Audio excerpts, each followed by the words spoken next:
start with what generative AI like ChatGPT can do. Well, it generates content that is indistinguishable from human-created output.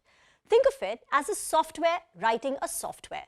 So you no longer need handwritten code written by engineers to develop a code for an app, for instance. You can do it via prompts. So the question is, if you can write code, I can write code, then what happens to all of India's engineering talents? Is there a risk to software jobs?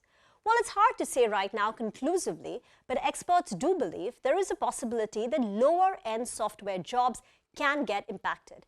There was a recent Goldman Sachs report which said the shifts in workflows triggered by these advances could expose the equivalent of 300 million full-time jobs to automation. But this is a number which is across industries, not only for the technology industry. But remember, till AI gets very sophisticated, extensive human input will be required to validate the output, to check the output generated by, say, a ChatGPT. So how can this play out for technology companies?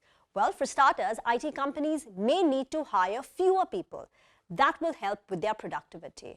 And there is also a possibility that at some point, the productivity benefits generated by generative AI can get passed on, which means customers are saying, give me some discounts because now you need less money to write that code.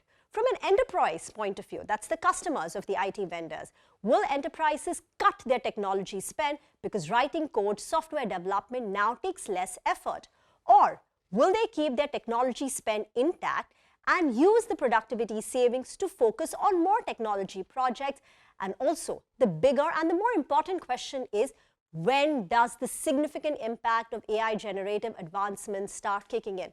Does it happen as soon as 3 to 6 months? Or is this something which is going to take time, 2 to 3 years, to become sophisticated? And I don't want to sound apocalyptic, and just to balance out the other side of the argument, worker displacement, which is generated from automation, historically has been offset by the creation of new jobs and the emergence of new occupations following the technological innovations. This is something that Goldman Sachs says, and they believe generative AI will complement and not substitute the workforce.